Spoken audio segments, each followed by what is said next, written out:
আসসালামু আলাইকুম, আমন্ত্রণ জানাচ্ছি আইজি ক্রিয়েশন নিউজ আপডেটে। সঙ্গে আছি আমি ইমতিয়াজ আহমেদ। শুরুতেই সংবাদ শিরোনাম। বিএনপি এগিয়ে থাকলেও অবিশ্বাস্য ফলাফলের পথে জামাত, রয়টার্সের প্রতিবেদন। ভোট কেন্দ্রে মোবাইল ফোন নিয়ে ঢুকতে না পারার সিদ্ধান্তে তোলপাড়, নিজ এলাকার বাইরে অবস্থানে 82 ঘন্টার নিষেধাজ্ঞা। হকারকে টাকা দেওয়ার প্রসঙ্গে যা বললেন আলোচিত অ্যাডভোকেট শাহরিয়ার কবির। বাংলাদেশি পণ্যের উপর শুল্ক কমালো যুক্তরাষ্ট্র। ইরানের 3 তেলবাহী ট্যাঙ্কার জব্দ করল ভারত। এবার বিস্তারিত।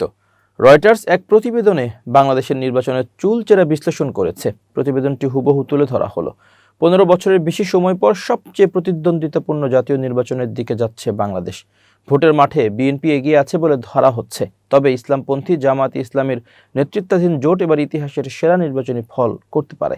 শেখ হাসিনার ক্ষমতাচ্যুতি ও পলায়নের পর রাজনৈতিক পট পরিবর্তনের মধ্যে এই ভোট বাংলাদেশের ভবিষ্যৎ স্থিতিশীলতা, অর্থনীতি ও আঞ্চলিক কূটনীতিতে বড় প্রভাব ফেলতে পারে। আসন্ন এই জাতীয় নির্বাচনকে ঘিরে প্রথমবারের মতো সক্রিয় ও প্রতিদ্বন্দ্বিতামূলক রাজনীতিতে বড় ভূমিকা রাখছে জেনারেশন জেড।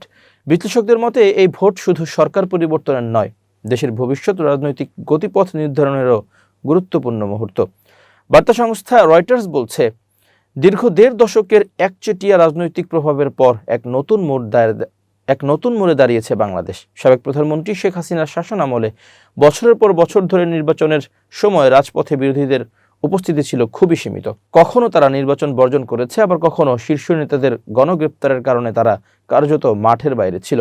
তবে আগামী 12 ফেব্রুয়ারির নির্বাচনের আগে সেই চিত্র পুরোপুরি পাল্টে গেছে। পলাতক হাসিনার আওয়ামী লীগ এখন নিষিদ্ধ। 2024 সালের গণঅভ্যুত্থানে তার সরকার পতনে ভূমিকা রাখা অনেক তরুণ বলছেন, এই নির্বাচনে হতে যাচ্ছে মুসলিম সংখ্যাগরিষ্ঠ বাংলাদেশে 2009 সালের পর প্রথম প্রকৃত প্রতিদ্বন্দ্বিতাপূর্ণ ভোট। যে বছর শেখ হাসিনা টানা 15 বছরের শাসন শুরু করেছিলেন, বাংলাদেশ জাতীয়তাবাদী দল বিএনপি এই নির্বাচনে জয়ী হবে বলে ব্যাপকভাবে ধারণা করা হচ্ছে। তবে জামাত ইসলামের নেতৃত্বাধীন একটি জোট তাদেরকে শক্ত চ্যালেঞ্জ ছুড়ে দিচ্ছে। এর পাশাপাশি 30 বছরের কম বয়সী জেনজি কর্মীদের নেতৃত্বে গড়ে ওঠা একটি নতুন দলও জামাতের সঙ্গে জোট বেঁধেছে। হাসিনা বিরোধী আন্দোলনে রাজপথে সক্রিয় থাকলেও তারা সেই জনসমর্থনকে স্বতন্ত্র নির্বাচনী শক্তিতে রূপ দিতে পারেনি। বিএনপির ভারপ্রাপ্ত চেয়ারম্যান তারেক রহমান রয়টার্সকে বলেন, সংসদের 300 আসনের মধ্যে 292টিতে প্রতিদ্বন্দ্বিতা করা তার দল সরকার গঠনের মতো পর্যাপ্ত আসন পাবে বলে আত্মবিশ্বাসী। বিশ্লেষকদের মতে 12 ফেব্রুয়ারির ভোটে যদি স্পষ্ট রায় আসে, তাহলে 17,50,00,000 মানুষের দেশে রাজনৈতিক স্থিতিশীলতা ফিরতে সহায়ক হবে। হাসিনার পতনের পর কয়েক মাসের অস্থিরতায় তৈরি পোশাক খাত সহ বড় শিল্প খাতগুলো ক্ষতিগ্রস্ত হয়েছে, আর এটি বিশ্বের 2য় বৃহত্তম পোশাক রপ্তানিকারক দেশের জন্য বড় ধাক্কা। এই নির্বাচনের ফলাফল দক্ষিণ এশিয়ার দেশটিতে আঞ্চলিক শক্তিধর চীন ও ভারতের ভূমিকার উপরও প্রভাব ফেলবে। ঢাকার সেন্টার ফর গভর্নেন্স স্টাডিজের নির্বাহী পরিচালক পারভেজ করিম আব্বাসী বলেন, জনমত জরিপে বিএনপি এগিয়ে থাকলেও এখনও ভোটারদের বড় একটা অংশ কোনো সিদ্ধান্ত নেননি। ফলাফলের ক্ষেত্রে এটি গুরুত্বপূর্ণ বিষয়। তিনি বলেন, ভোটের ফল নির্ধারণে কয়েকটি বিষয়ে প্রভাব ফেলবে। এর মধ্যে জেনারেশন জেডের ভোট বিশেষভাবে গুরুত্বপূর্ণ, কারণ মোট ভোটারের প্রায় 1/4 এই প্রজন্মের। সারা দেশে বিএনপির ধানের শীষ এবং জামাতের দাড়িপাল্লা প্রতীক সংবলিত সাদা কালো পোস্টার ও ব্যানার খুঁটি, গাছ এবং সড়কের দেয়ালে ঝুলতে দেখা যাচ্ছে। এর সঙ্গে রয়েছে বেশ কয়েকজন স্বতন্ত্র প্রার্থীর প্রচার সামগ্রী। সড়কের মোড়ে মোড়ে দলীয় প্রতীক লাগানো অস্থায়ী কার্যালয় থেকে ভেসে আসছে প্রচারণার গান। আগের নির্বাচনের সঙ্গে এর বড় পার্থক্য হলো, তখন সর্বত্রই আধিপত্য ছিল আওয়ামী লীগের নৌকা প্রতীকের। জনমত জরিপে ধারণা করা হচ্ছে, একসময় নিষিদ্ধ থাকা জামাত এবার তাদের ইতিহাসের সেরা নির্বাচনী ফল করতে পারে, যদিও দলটি এককভাবে সরকার গঠন নাও করতে পারে। দলটি 1971 সালে ভারতের সমর্থনে পাকিস্তান থেকে বাংলাদেশের স্বাধীনতার বিরোধিতা করেছিল। বিশ্লেষকদের মতে এই নির্বাচনের রায় আগামী দিনে বাংলাদেশে ভারত ও চীনের ভূমিকাও নতুনভাবে নির্ধারণ করবে। শেখ হাসিনাকে ভারতের ঘনিষ্ঠ হিসেবে দেখা হতো। ক্ষমতাচ্যুত হওয়ার পর তিনি নয়াদিল্লিতে পালিয়ে যান এবং সেখানেই অবস্থান করছেন। এরপর থেকে বাংলাদেশে বেইজিংয়ের প্রভাব বেড়েছে বলে মনে করা হচ্ছে। ভারতের প্রভাব কমে যাওয়ার প্রেক্ষাপটে বিএনপিকে তুলনামূলক দিল্লির সঙ্গে বেশি সামঞ্জস্যপূর্ণ মনে করেন কিছু বিশ্লেষক। অন্যদিকে জামাত নেতৃত্বাধীন সরকার গঠিত হলে দেশটি পাকিস্তানের দিকে আরও ঝুঁকতে পারে বলে ধারণা তাদের। পাকিস্তান একটি মুসলিম সংখ্যাগরিষ্ঠ দেশ এবং ভারতের দীর্ঘদিনের প্রতিদ্বন্দ্বী। জামাতের জেন জেড মিত্র দলটি বলছে, বাংলাদেশে নয়াদিল্লির আধিপত্য তাদের অন্যতম উদ্বেগ। দলটির নেতারা সম্প্রতি চীনা কূটনীতিকদের সঙ্গে বৈঠক করেছেন। তবে ইসলামী নীতিতে পরিচালিত সমাজের পক্ষে অবস্থান নেয়া জামাত অবশ্য বলেছে, তারা কোনো দেশের প্রতি পক্ষপাতদুষ্ট নয়। বিএনপির তারেক রহমান বলেছেন, তার দল সরকার গঠন করলে যে দেশ বাংলাদেশের জনগণ ও রাষ্ট্রের জন্য উপযোগী প্রস্তাব দেবে তাদের সঙ্গে বন্ধুত্বপূর্ণ সম্পর্ক রাখা হবে। বিশ্লেষকদের মতে জামাতের প্রতি ভোটারদের আকর্ষণের বড় কারণ তাদের পরিষ্কার ভাবমূর্তি, ধর্মীয় অবস্থান নয়। জরিপে বলা হয়েছে, ভোটাররা নির্বাচনে অংশগ্রহণে আগ্রহী, ধর্মীয় বা প্রতীকী ইস্যুর চেয়ে দুর্নীতি ও অর্থনৈতিক বিষয়কে বেশি গুরুত্ব দিচ্ছেন এবং দায়িত্বশীল, দক্ষ ও জবাবদিহিতামূলক নেতৃত্ব প্রত্যাশা করছেন। সব মিলিয়ে সাবেক প্রধানমন্ত্রী খালেদা জিয়ার ছেলে তারেক রহমানকে পরবর্তী সরকার প্রধান হওয়ার সবচেয়ে সম্ভাব্য প্রার্থী হিসেবে দেখা হচ্ছে। তার দাবি, তবে যদি জামাত নেতৃত্বাধীন জোট এগিয়ে থাকে বা এগিয়ে যায়, তাহলে তাদের চেয়ারম্যান ডাক্তার শফিকুর রহমানও প্রধানমন্ত্রী হওয়ার দৌড়ে থাকতে পারেন। ত্রয়োদশ জাতীয় সংসদ নির্বাচন ও গণভোটে ভোট কেন্দ্রের 400 গজের মধ্যে মোবাইল ফোন ব্যবহার নিষিদ্ধ করেছে নির্বাচন কমিশন ইসি। ওই নির্দেশনার তীব্র নিন্দা ও প্রতিবাদ জানিয়েছে বাংলাদেশ জামাত ইসলামী। সোমবার দলটির সেক্রেটারি জেনারেল মিয়া গোলাম পরোয়ার এই সংক্রান্ত এক বিবৃতিতে এই সিদ্ধান্ত পুনর্বিবেচনার জন্য নির্বাচন কমিশনের প্রতি আহ্বান জানিয়েছেন। তিনি বলেন, ভোট কেন্দ্রে মোবাইল ফোন নিষিদ্ধ করার সিদ্ধান্ত ভোটারদের মধ্যে ভয় ও শঙ্কা সৃষ্টি করতে পারে, একটি অবাধ ও সুষ্ঠু নির্বাচনের জন্য বড় বাধা সৃষ্টি করতে পারে। ইসির এই নির্দেশনাকে হঠকারী এবং ভোট জালিয়াতির সুযোগ করে দেওয়ার কৌশল বলে সমালোচনা করেছেন জামাত সহ 11 দলীয় নির্বাচনী ঐক্য সমর্থিত প্রার্থী ও এনসিপি নেতা হাসনাত আব্দুল্লাহ। সোমবার নিজের ভেরিফাইড ফেসবুক পেজে দেওয়া এক পোস্টে তিনি লেখেন, ভোট কেন্দ্রের 400 গজের মধ্যে মোবাইল ফোন নিষিদ্ধের অর্থ হলো সবাইকে নিজের মোবাইল ঘরে রেখে যেতে হবে। এমনকি কোনো মজো সাংবাদিক বা সিটিজেন জার্নালিজমও অ্যালাউড না। এটা স্পষ্টত হঠকারী সিদ্ধান্ত। ইঞ্জিনিয়ারিং বা জালিয়াতি করার ইচ্ছা থাকলেই কেবল এমন সিদ্ধান্ত নেওয়া যায়। এই সিদ্ধান্তকে অযৌক্তিক উল্লেখ করে তিনি লেখেন, এমনটা আগে কখনো দেখেনি। এটার মানে কোনো বিপদ হইলেও কল করে কাউকে জানানো যাবে না। অনেকে নিরাপত্তাহীনতার জন্য মোবাইল নিতে না পারলে ভোট দিতেও যাবে না। ঢাকা 11 আসনের 11 দলীয় জোটের প্রার্থী ও জাতীয় নাগরিক পার্টির আহ্বায়ক নাহিদ ইসলাম বলেন, আমরা এতদিন কিছু বলিনি, সব সহ্য করে গেছি। নির্বাচনের দ্বার প্রান্তে এসে এই ধরনের ভোট কারচুপি মিডিয়াকে ব্ল্যাকআউট করে দেওয়া হবে, মানুষের তথ্য অধিকারকে রোধ করে দেওয়া হবে। এই ধরনের কোনো আইন করা হলে সেই আইন মেনে নেওয়া হবে না। ইসির এই নির্দেশের তীব্র সমালোচনা করেছেন ঢাকা বিশ্ববিদ্যালয়ের কেন্দ্রীয় ছাত্র সংসদের ভিপি সাদিক কায়েমও। তিনি তার ফেসবুক স্ট্যাটাসে লেখেন, ভোটকেন্দ্র এলাকায় যে কোনো অনাকাঙ্ক্ষিত ঘটনা ঘটলে তার কোনো তথ্য ফুটেজ স্বয়ং ভুক্তভোগীর কাছেও থাকবে না। নির্বাচন কমিশনের উপর ভর করে এই নব্য ফ্যাসিজম জাতির উপর কারা চাপিয়ে দিল? ভোটকেন্দ্রে মোবাইল ফোন নিয়ে প্রবেশে নিষেধাজ্ঞা বাস্তবায়নের নির্দেশনা দিয়ে ইসি সিনিয়র সহকারী সচিব মোহাম্মদ শহীদুল ইসলাম স্বাক্ষরে সংশ্লিষ্ট রিটার্নিং কর্মকর্তাদের নির্দেশনা পাঠান। নির্দেশনায় বলা হয়, আগামী 12 ফেব্রুয়ারি অনুষ্ঠিতব্য জাতীয় সংসদ নির্বাচন ও গণভোট উপলক্ষে ভোটকেন্দ্রের 400 গজ ব্যাসার্ধের মধ্যে সাধারণভাবে কেউ মোবাইল ফোন নিয়ে প্রবেশ করতে পারবে না। তবে ভোটকেন্দ্রের দায়িত্বপ্রাপ্ত প্রিসাইডিং অফিসার, ভোটকেন্দ্রের দায়িত্বপ্রাপ্ত পুলিশ ইনচার্জ এবং নির্বাচন সুরক্ষা 2026 অ্যাপ্লিকেশন ব্যবহারকারী অঙ্গীভূত সাধারণ আনসার ও বিডিপির 2 জন সদস্যই নিষেধাজ্ঞার বাইরে থাকবেন। ত্রয়োদশ জাতীয় সংসদ নির্বাচন ও গণভোট উপলক্ষে 82 ঘন্টার জন্য যে কোনো ব্যক্তি নিজ এলাকার বাইরে অবস্থান নিষিদ্ধ করা হয়েছে।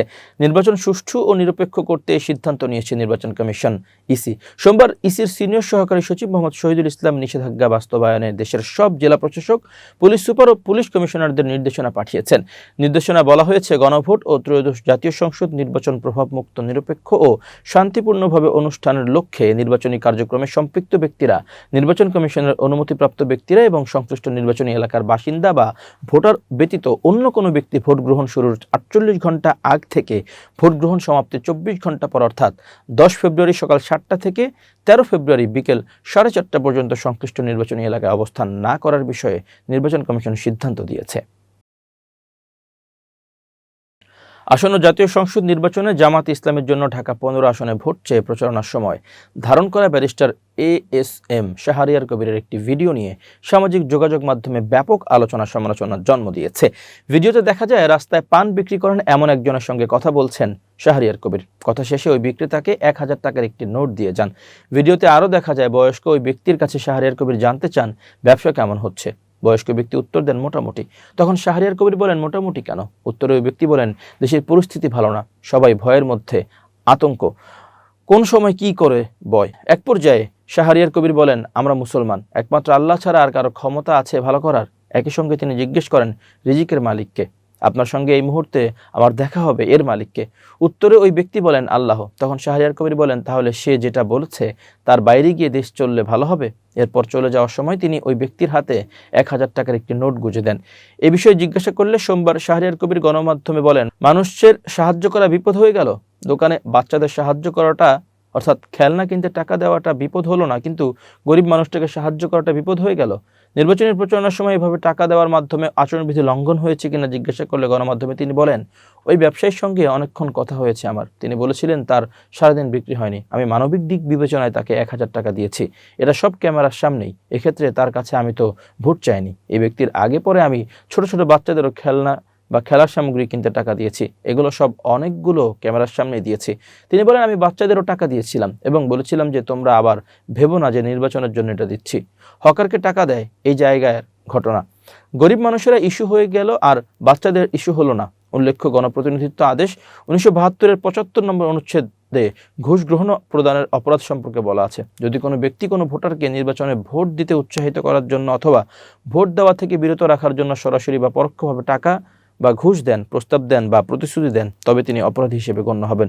এটিকে শাস্তিযোগ্য অপরাধ হিসেবে নিরূপণ করা হয়েছে। 2008 সালের নির্বাচনী আচরণবিধি অনুসারে নির্বাচন পূর্ব সময়ে উক্ত প্রার্থী নির্বাচনী এলাকায় বসবাসকারী কোনো ব্যক্তি, গোষ্ঠী কিংবা উক্ত এলাকা বা অন্যত্র অবস্থিত কোনো প্রতিষ্ঠানে প্রকাশ্য বা গোপনে কোনো প্রকার চাঁদা বা অনুদান প্রদান করতে বা প্রদানে অঙ্গীকার করতে পারবেন না। এবার আন্তর্জাতিক প্রসঙ্গ। যুক্তরাষ্ট্রের সঙ্গে রেসিপ্রোকাল ট্রেড ART চুক্তি স্বাক্ষর করেছে বাংলাদেশ। সোমবার 9 ফেব্রুয়ারি রাত 10টার দিকে বাংলাদেশের পক্ষে বাণিজ্য উপদেষ্টা শেখ বশিরউদ্দিন এবং যুক্তরাষ্ট্রের পক্ষে বাণিজ্য প্রতিনিধি জেমিসন গ্রিয়ার চুক্তিতে স্বাক্ষর করেন। নতুন চুক্তি অনুযায়ী বাংলাদেশের রপ্তানি পণ্যের উপর শুল্ক কমিয়ে 19% নির্ধারণ করা হয়েছে। আর যুক্তরাষ্ট্র থেকে আমদানিকৃত তুলা ও কৃত্রিম তন্তু দিয়ে তৈরি পোশাক রপ্তানিতে রেসিপ্রোকাল শূন্য শুল্ক আরোপ করা হয়েছে। আর যুক্তরাষ্ট্র থেকে আমদানিকৃত তুলা ও কৃত্রিম তন্তু দিয়ে তৈরি পোশাক রপ্তানিতে রেসিপ্রোকাল শূন্য শুল্ক আরোপ করা হয়েছে। চুক্তি স্বাক্ষরের সময় বাংলাদেশের পক্ষে আরও উপস্থিত ছিলেন প্রধান উপদেষ্টার আন্তর্জাতিক বিষয়ক বিশেষ সহকারী লুৎফি সিদ্দিকী, জাতীয় নিরাপত্তা উপদেষ্টা ডক্টর খলিলুর রহমান এবং বাণিজ্য মন্ত্রণালয়ের সচিব মাহবুবুর রহমান। এর আগে বাণিজ্য উপদেষ্টা শুল্ক হ্রাসের আশা ব্যক্ত করে বলেছিলেন, আমরা চেষ্টা করেছিলাম যে আরও কত কমানো যায়। আশা করছি 9 তারিখে যে চুক্তি হবে তাতে শুল্ক হার কমবে। তবে কতটুকু কমবে তা এই মুহূর্তে আমি বলতে চাচ্ছি না বা পারছি না। আমরা আলোচনার ভিত্তিতে তা দেখব। এর আগে ডোনাল্ড ট্রাম্প দ্বিতীয় মেয়াদে ক্ষমতা নেওয়ার পর গত বছরের এপ্রিল মাসে 100টির বেশি দেশের উপর বাড়তি বাণিজ্য শুল্ক আরোপের ঘোষণা দেন। যেসব দেশের সঙ্গে যুক্তরাষ্ট্রের বাণিজ্য ঘাটতি বেশি সেসব দেশই ছিল এই সিদ্ধান্তের মূল লক্ষ্য। বাংলাদেশের ক্ষেত্রে শুরুতে 37% শুল্ক ঘোষণা করা হলেও তা পরে কমিয়ে 35% নির্ধারণ করা হয়। এর আগে থেকেই বাংলাদেশি পণ্যের উপর গড়ে 15% শুল্ক ছিল। ফলে মোট শুল্কের হার গিয়ে দাঁড়ায় প্রায়। এতে তৈরি পোশাক সহ রপ্তানি খাত বড় চাপের মুখে পড়ে। এই পরিস্থিতিতে শুল্ক কমানোর জন্য ট্রাম্প প্রশাসনের সঙ্গে আলোচনা শুরু করে অন্তর্বর্তী সরকার। দীর্ঘ আলোচনার পর গত বছরের 7 আগস্ট থেকে বাড়তি শুল্ক কমিয়ে 20% নামানো হয়, অর্থাৎ মোট শুল্ক 50% থেকে কমে দাঁড়ায় 35%। তবে এর বিনিময়ে যুক্তরাষ্ট্র থেকে পণ্য আমদানি বাড়িয়ে বাণিজ্য ঘাটতি কমানোর শর্ত দেয় ওয়াশিংটন। বর্তমানে যুক্তরাষ্ট্রের সঙ্গে বাংলাদেশের বার্ষিক বাণিজ্যের পরিমাণ প্রায় 800 কোটি মার্কিন ডলার। এর মধ্যে বাংলাদেশ রপ্তানি করে প্রায় 600 কোটি ডলারের পণ্য। বাণিজ্য ঘাটতি কমাতে এরই মধ্যে যুক্তরাষ্ট্র থেকে 5 বছরে 35 লাখ টন গম আমদানির চুক্তি করছে বাংলাদেশ। পাশাপাশি উড়োজাহাজ ও যন্ত্রাংশ, তরলীকৃত প্রাকৃতিক গ্যাস, LNG, সয়াবিন তেল, ভুট্টা ও তুলা সহ বিভিন্ন পণ্য আমদানির সিদ্ধান্ত নেওয়া হয়েছে। এই প্রক্রিয়ার অংশ হিসেবে এবার নতুন একটি বাণিজ্য চুক্তি স্বাক্ষর হলো।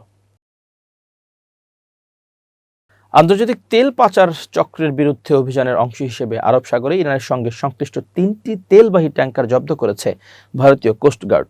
জাহাজগুলো মুম্বাইয়ের পশ্চিমে প্রায় 100 নটিক্যাল মাইল দূরে আটক করা হয়। ভারতীয় কোস্টগার্ড জানায়, আধুনিক প্রযুক্তি নির্ভর নজরদারি ও তথ্য বিশ্লেষণের মাধ্যমে 6 ফেব্রুয়ারি জাহাজ 3টি শনাক্ত করা হয়। প্রাথমিক তদন্তে দেখা গেছে, আন্তর্জাতিক জলসীমায় মাঝ সমুদ্রে তেল হস্তান্তরের মাধ্যমে নিষেধাজ্ঞাভুক্ত তেল পরিবহন করছিল একটি সংঘবদ্ধ চক্র। অভিযানের পর জাহাজগুলোকে আইনি প্রক্রিয়ার জন্য মুম্বাই বন্দরে নেওয়া হচ্ছে। তেল পরিবহন পর্যবেক্ষণকারী সংস্থাগুলোর তথ্য অনুযায়ী আটক জাহাজগুলোর নাম টেইলার, রুবি, চিলটার্ন ও অ্যাসফাল্ট স্টার। এগুলো এর আগে যুক্তরাষ্ট্রের নিষেধাজ্ঞার আওতায় পড়ে। ওয়াশিংটনের অভিযোগ, ইরান তেল রপ্তানির উপর আরোপিত নিষেধাজ্ঞা এড়াতে যে শ্যাডো ফ্লিট ব্যবহার করছে এসব জাহাজ তারই অংশ। এ ঘটনার মধ্যে ইরানের তেল বাণিজ্য ঘিরে আন্তর্জাতিক উত্তেজনা বাড়ছে। যুক্তরাষ্ট্র সম্প্রতি ইরানের তেল রপ্তানি ঠেকাতে নতুন নিষেধাজ্ঞা আরোপ করেছে। একই সময়ে মধ্যপ্রাচ্যের সম্ভাব্য সংঘাত নিয়ে উদ্বেগও বাড়ছে। দর্শক, শেষ করছি আইজি ক্রিয়েশন নিউজ আপডেট। আজ এ পর্যন্তই। ভিন্ন খবর নিয়ে দেখা হবে আগামীকাল সন্ধ্যা 7:30টায়। নিজেকে আপডেট রাখতে সাবস্ক্রাইব করুন চ্যানেলটি। নিয়মিত লাইক, কমেন্ট ও শেয়ার করে ছড়িয়ে দিন সর্বত্র। সুস্থ থাকুন, নিরাপদে থাকুন। আল্লাহ হাফেজ।